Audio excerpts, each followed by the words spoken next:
মাথাভাঙ্গা শহরে দ্রুত রান্নার গ্যাস পরিষেবা স্বাভাবিক করার দাবি গ্রাহকদের। গ্যাস সিলিন্ডার ডেলিভারি বন্ধ রেখে একযোগে কর্মবিরতিতে সামিল হয়েছেন গ্যাস ডেলিভারি ম্যানরা। মাথাভাঙ্গার গ্যাস এজেন্সি মালিকের সঙ্গে ডেলিভারি ম্যানদের দ্বন্দ্বের জেরেই এই অচলাবস্থা তৈরি হয়েছে। বাড়ি বাড়ি গ্যাস ডেলিভারি ম্যানদের অভিযোগ, এজেন্সির মালিক তাদের নিয়ে অপমানসূচক মন্তব্য করেছেন। তাই এজেন্সির মালিক যতক্ষণ না ক্ষমা চাইবেন ততক্ষণ কর্মবিরতি চালিয়ে যাবেন তারা। যদিও এজেন্সির মালিক মলি সাহা বলেন, সম্পূর্ণ ভুল বোঝাবুঝির থেকেই এই ঘটনার সৃষ্টি হয়েছে। ডেলিভারি ম্যানরা দীর্ঘদিন ধরেই সততার সঙ্গে মাথাভাঙ্গার বাড়ি বাড়ি গ্যাসের সিলিন্ডার পৌঁছে দিচ্ছেন। আলোচনার মধ্যে দিয়ে এই ভুল বোঝাবুঝির অবসান হবে। দ্রুত পরিষেবা স্বাভাবিক করতে তাদের কাছে আবেদন করা হয়েছে। বিষয়টা হলো, আমরা সেদিন একটা পেপারে আমরা দুর্ঘটনা দেখতে পারি, আমাদের নামে অনেক চোরের সাথে আমরা যুক্ত, সেটা আমরা দেখতে পাই। আমরা মালিকের সাথে এইভাবে আলোচনায় বসি। মালিক এখনো আমাদেরকে কোনো সুরাহা দিচ্ছে না, দেখি আমরা এটা ধর্মঘট ডাকছি। কয়দিন চলবে এই ধর্মঘট? এটা মালিক আমাদেরকে সুরাহা এখনই দিলে আমরা এখনই ধর্মঘট উঠাই নেবো। আর যদি মালিক না দেয়, ন্যায্য বিচার যদি আমাদের না করে, তাহলে এই আমাদের আন্দোলন চলবে। মালিক স্টেটমেন্ট দিয়েছিল যে শহরে যে গ্যাস সিলিন্ডার চুরি হচ্ছে সেই চুরির সাথে আপনারাও জড়িত আছেন। এর প্রতিবাদই আপনারা বন্ধ করে রেখেছেন? এই প্রতিবাদই আমরা বন্ধ করছি।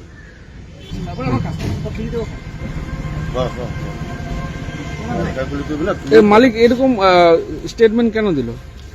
মালিক আমাদের নামে বদনাম করছে। মালিক এসে স্টেটমেন্টটা দিলে তো হয়ে যাবে।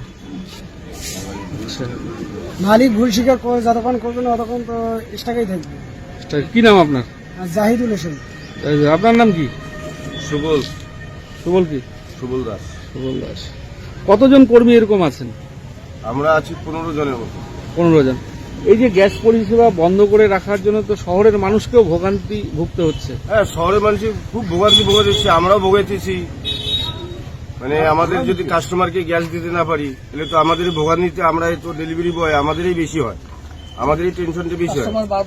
সেদিক দিয়ে কিন্তু মালিক, আমাদের যে মালিক গ্যাসের ডিস্ট্রিবিউটার, তিনি কিন্তু এদিক দিয়ে কোনো বিষয়ে লক্ষ্য করতেছে না।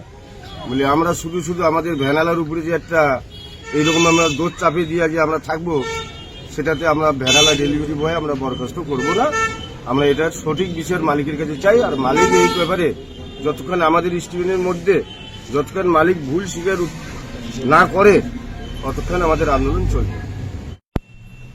দেখুন, এখন সংবাদ মাধ্যমে আমি কি স্টেটমেন্ট বেরিয়েছি, আমি কি বলেছি, কি বুঝিয়েছি সেটা আমি বলছি না।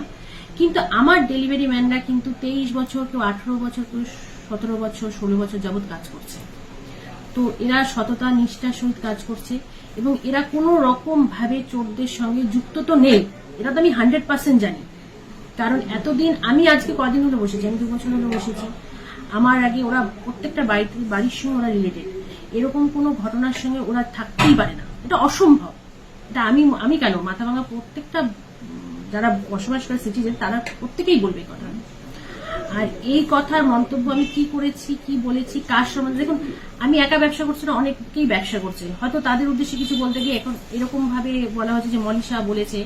আমি মিলেনিয়াম গ্যাস এজেন্সির মালিক মলিশা। তো আমার এজেন্সিতে আমার ভ্যানালারা অত্যন্ত সততার সহিত নিষ্ঠার সহিত কাজ করে যাচ্ছে এবং আগামী দিনেও ওরা করবে।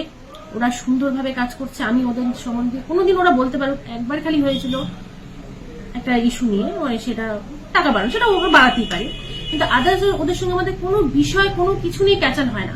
আমি যেভাবে বলি ওরা সেভাবে চলে, আমি যেভাবে আমরা ইনস্ট্রাকশন দিই, অফিস স্টাফরা যেভাবে ইনস্ট্রাকশন ওরা সেভাবেই চলে। কাজে এই চুরির ঘটনার পিছনে ওরা কোনোভাবেই যুক্ত থাকতে পারে না, কোনোভাবেই না, আর এটা হতেই পারে না। কে বা কারা চুরি করছে সেটা প্রশাসনিক দেখুক, বের করুক। ওনারা এই মুহূর্তে কাজ বন্ধ করে রেখেছে।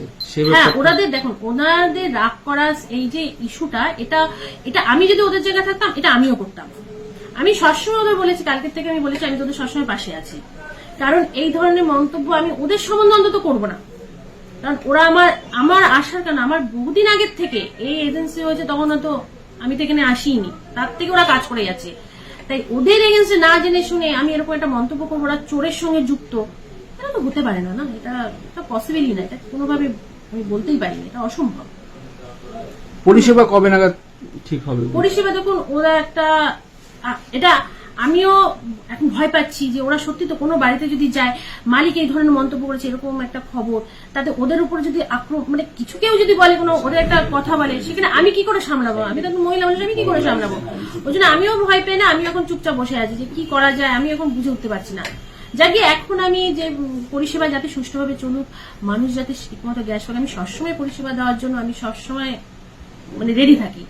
এবং আমার হাজার ক্রাইসিস মোমেন্টে যাতে মাথা ভাঙা মানুষ যাতে ঠিকঠাক মতো, আমার যত কাস্টমার আছে ঠিকঠাক মতো যাতে গ্যাস পায়, সেই জন্য আমি সবসময় এটা ওকে বলতে থাকি। আমার স্টাফরাও সুন্দরভাবে কাজ করে, ওরাও সবসময় থাকে যে পরিষেবা যাতে ঠিক মতো চালু থাকে।